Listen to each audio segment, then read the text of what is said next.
सबों को good morning. Third paper का मेरा सेमिनार टॉपिक है cryo preservation and germ plasma storage. हम सबसे पहले क्रायो प्रिजर्वेशन को देखेंगे।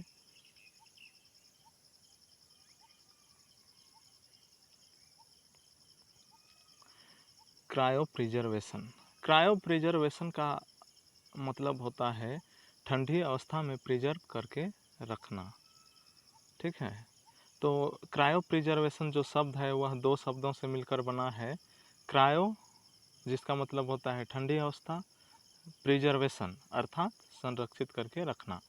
तो क्रायो प्रिजर्वेशन में बेसिकली हम लोग किसी गैमेट, सेल या टिश्यू को स्टोर करके रखते हैं। ठीक है, जिससे उनके बायोलॉजिकल एक्टिविटीज़ स्लो हो जाते हैं, जिससे हम जिस अवस्था में उन्हें रखते हैं वो ऐसे ही रह जाते हैं।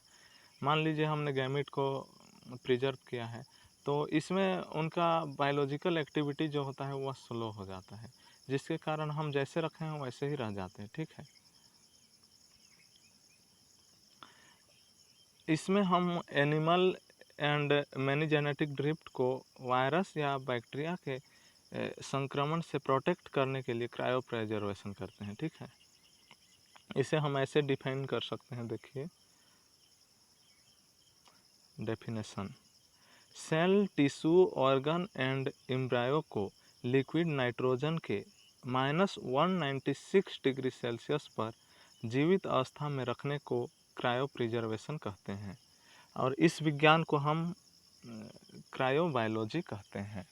याद रखिएगा, इस विज्ञान को क्रायोबायोलॉजी कहा जाता है। ठीक है, आगे देखेंगे हम मैकेनिज्म।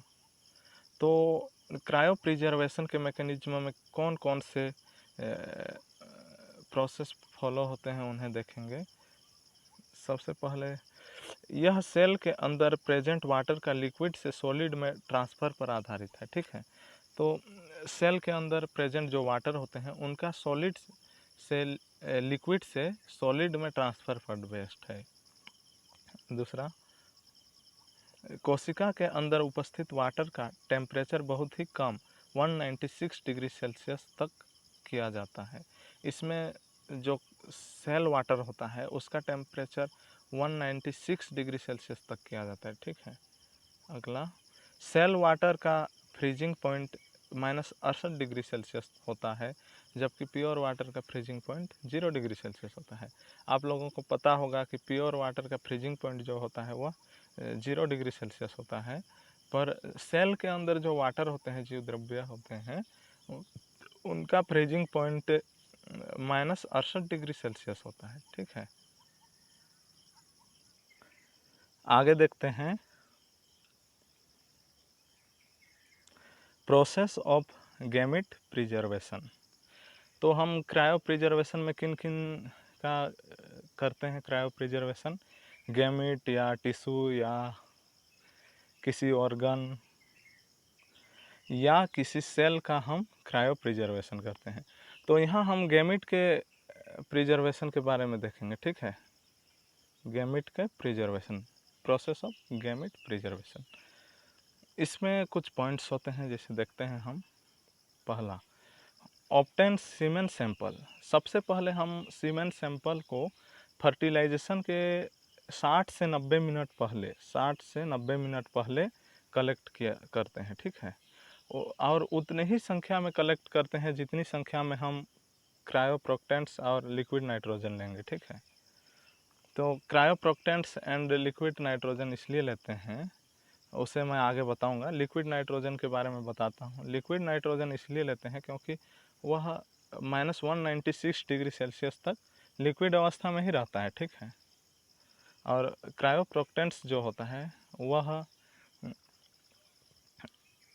जो फ्रीजिंग और थाविंग के दौरान जो टिश्यू में या सेल में या गैमेट में जो डैमेज होते हैं उन्हें रोकता है। ठीक है, अगला है सीमेन एनालिसिस। अब हम सीमेन को कलेक्ट करने के बाद यह पता लगाते हैं कि सीमेन का पीएच मान क्या है और सीमेन में स्पर्म की संख्या कितनी है, इसे यह क्रायो प्रिजर्वेशन के लिए उपयुक्त है या नहीं, इन सबों का पता लगाते हैं। ठीक है, उसके बाद एडिशन ऑफ क्रायोप्रोक्टेंट्स। ठीक है, अब क्रायोप्रोक्टेंट्स का एडिशन करते हैं। इसमें सीमेन को एक टेस्ट ट्यूब में ले लेते हैं और उसमें क्रायोप्रोक्टेंट्स को मिलाते हैं। ठीक है, क्रायोप्रोक्टेंट्स क्या करता है, मैंने बताया था, वह थाविंग एंड फ्रीजिंग के द्वारा जो कोशिका में होने वाले डैमेज होते हैं उनको रोकता है। ठीक है,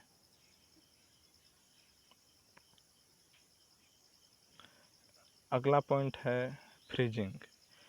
इसमें गैमिट को एक निश्चित टेम्परेचर पर फ्रीजिंग किया जाता है। ये फ्रीजिंग दो प्रकार के होते हैं, slow freezing, rapid freezing.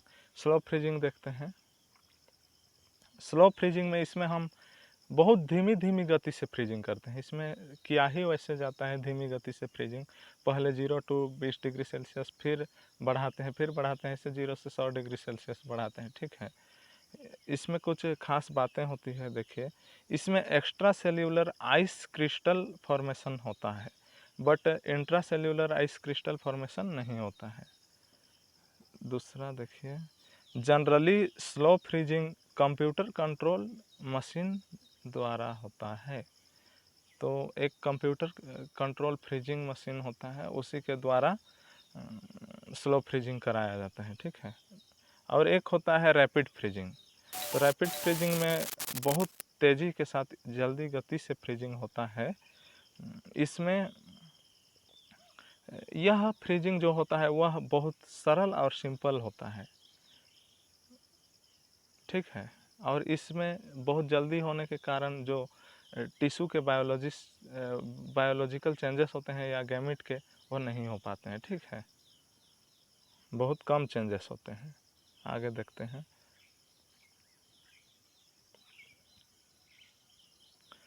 Storage in liquid nitrogen पांचवा है। इसमें गैमिट के फ्रीजिंग हुए सैंपल मटेरियल को लिक्विड नाइट्रोजन में रखा जाता है ताकि लॉन्ग टाइम तक टेम्परेचर लो रखा जा सके। इसमें क्या किया जाता है, लिक्विड नाइट्रोजन में सीमेन को रखा जाता है जो फ्रीजिंग हो चुके होते हैं। ठीक है, क्योंकि लंबे टाइम तक उन्हें लो टेम्परेचर में रखा जा सके, क्योंकि जो सेल के अंदर के वाटर होते हैं उनका फ्रीजिंग पॉइंट -68 डिग्री सेल्सियस होता है, पर लिक्विड नाइट्रोजन का फ्रीजिंग पॉइंट -196 डिग्री सेल्सियस होता है। तब वह आसानी से ठंडा रह सकता है और उतना तक लिक्विड नाइट्रोजन जमता नहीं है। ठीक है, नेक्स्ट है थाविंग। इसके द्वारा तापमान को कम या ज़्यादा किया जा सकता है इसमें थाविंग के प्रोसेस में। तो थाविंग और फ्रीजिंग के समय बहुत सारे बायोलॉजिकल चेंजेस होते हैं। ठीक है, वाशिंग। अब इनका वाश करना आवश्यक होता है, क्योंकि जो हमने क्रायोप्रोक्टेंट्स यूज किया है वह थोड़े विषैले प्रकृति के होते हैं, इसलिए हमें उन्हें रिमूव करने के लिए वाश करना होता है। और भी कुछ अशुद्धियाँ हो सकते हैं जिन्हें रिमूव करने के लिए वाश करते हैं। ठीक है, अब आगे देखते हैं germ plasma storage. Germ plasma क्या है? जीन के टोटल संग्रह को हम जर्म प्लाज्मा कहते हैं। डिफरेंट एलील के जो पूरे संग्रह होते हैं उन्हें हम जर्म प्लाज्मा के, उनके जीन को जर्म प्लाज्मा के रूप में रखते हैं। ठीक है, तो इसमें हम किसी क्रॉप स्पीसीज या एनिमल के जीन को संरक्षित करके रखते हैं। ठीक है, जर्म प्लाज्मा के एक्टिविटी देख लेते हैं। Activity of germ plasma, exploration और कलेक्शन।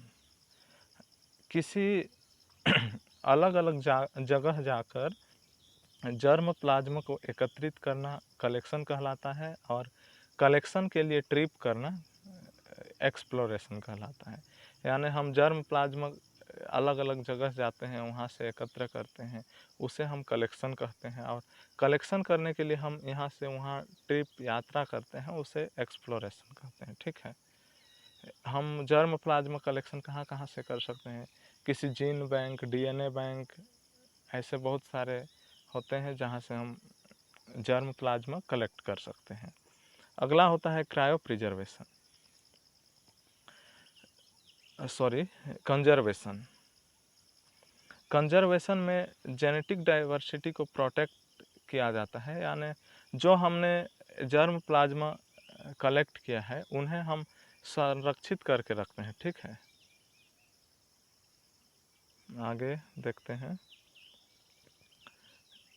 इवैल्यूएशन। ठीक है, यानी मूल्यांकन।